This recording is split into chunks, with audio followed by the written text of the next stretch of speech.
1 जुलाई 2024 से देश में 3 नए कानून लागू हो गए। जन जागरूकता पैदा करने के और लोगों में इस कानून के बारे में जानकारी देने के उद्देश्य से फैजपुर क्षेत्र के पुलिस पटेल गांव शहर के प्रमुख सदस्य पत्रकार समाज सेवक की एक बैठक फैजपुर थाने में हुई। इस बैठक की अध्यक्षता उप विभागीय पुलिस अधिकारी अन्नपूर्णा सिंह ने की। सहायक पुलिस अधिकारी नीलेश वाघ, पुलिस उप निरीक्षक मोइनुद्दीन सैयद ने कायदे के बारे में यहाँ पर मौजूद सभी लोगों को जानकारी दी। हम आपको हमारे चैनल जनता की बात के जरिए बता रहे हैं। मैं हूँ शाकिर मलिक, जनता की बात अब तक।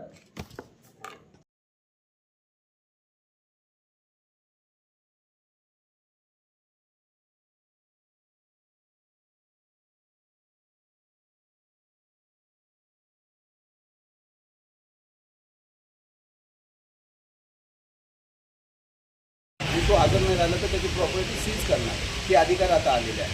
म्हणजे पहिलं सगळ्यात महत्त्वाचा विषय हा केस आता पेंडिंग नाही राहणार. दुसरी गोष्ट आम्ही जे पण पंचनामे करणार सीज करताना घटना आम्ही ते व्हिडिओग्राफीमध्ये करणार है ना. ते व्हिडिओग्राफीमध्ये केल्यामध्ये जे आपले पंच होते पहिले आम्ही घ्यायचो प्रत्येकाने ते बदल व्हायचं.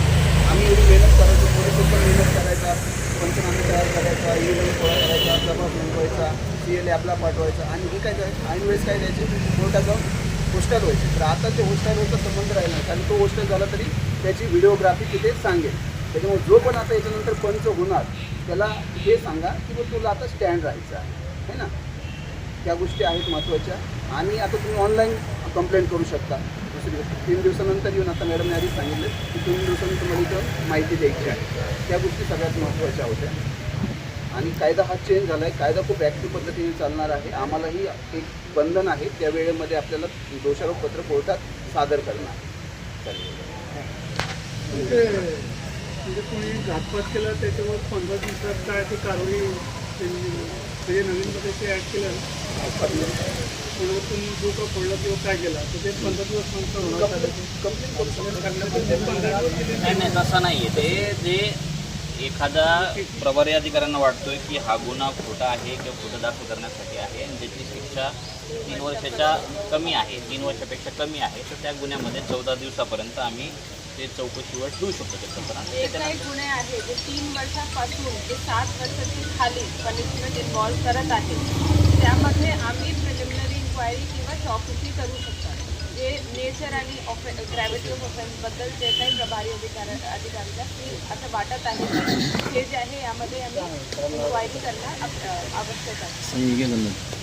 करण्यासाठी तर आम्ही कधीही रोखले नाही, थांबले नाही.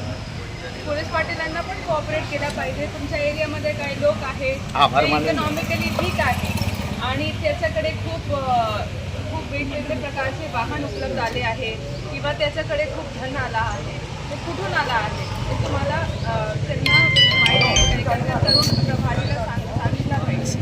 खूप स्टोरी होतात फैजपूरमध्ये टू व्हीलर.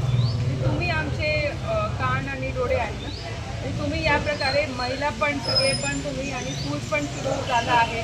स्कूल्सच्या एरियामध्ये जाऊन तुम्ही लोकांना पण सेन्सिटाईज करा की जे काही तुम्ही आता हॅरेसमेंट केले मेल किंवा फिमेल सगळ्यावर गुन्हा दाखल होणार आहे. आणि लवकरात लवकर आम्ही पोलीस स्टेशनवर टीम पण तयार करणार आहे जे हॅरेस करतात, जे मुलं किंवा नवीन मुलं आहे, मुली आहे, कोणीतरी आहे त्याच्या विरुद्ध ॲक्शन घेण्यासाठी आम्ही टीम तयार करणार. आणि पोलीस पाटीलची यामध्ये खूप जबाबदारी आहे की तुम्ही पण आम्हाला वेळोवेळी इन्फॉर्म करत राहा. आजच्या या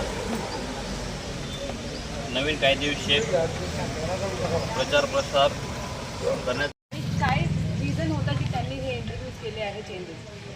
जे डिटेल्स आहे ते तुम्हाला जे API आहे ते सांगणार आहे बरोबर. पण फक्त ऑब्जेक्टिव्ह बाबत मला चर्चा करायचं आहे इथे. आपल्याला सगळ्यांना माहिती आहे की गुन्हा जे आहे ते जरी आम्ही रजिस्टर करते ते करताना आम्ही 3 टाईप्स ऑफ लॉज यूज करते. एक आहे IPC 1860 ज्यामध्ये कोणता अपराध घडला आहे ते आम्ही ठरवतात की हा प्रकारचा अपराध आहे घडला आहे. 323 आहे, सिम्पल हर्ट आहे किंवा 324 आहे, हर्ट विथ वेपन आहे, वेगवेगळे प्रकारचे मर्डर 302 आहे किंवा अटेम्प्ट आहे, हे आम्ही ठरवतात अकॉर्डिंग टू IPC. अशा प्रकारचा गुन्हा जे आहे ते घडला आहे. हे प्रकारचं जे गुन्हा जे घडला होता त्याची तपास आम्ही कसे करू, हे आम्ही CRPC जे 1973चे जे गुन्हा जे लॉ आहे ते यूज करून आम्ही तपास करतात त्याची. आणि तपासमध्ये आम्ही कोणकोणते एव्हिडन्स गोळा करूया.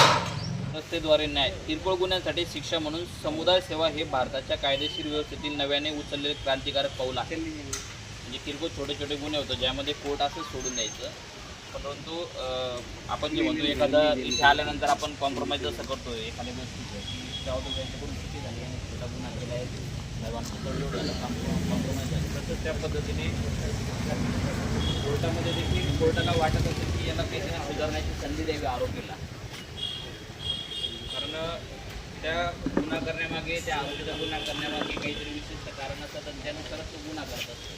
त्याच्यामुळे ही समुदाय सेवा किरकोळ अपराधांसाठी जे आहे तर ते समुदाय सेवा म्हणून नवीन बनाया करते इतिहास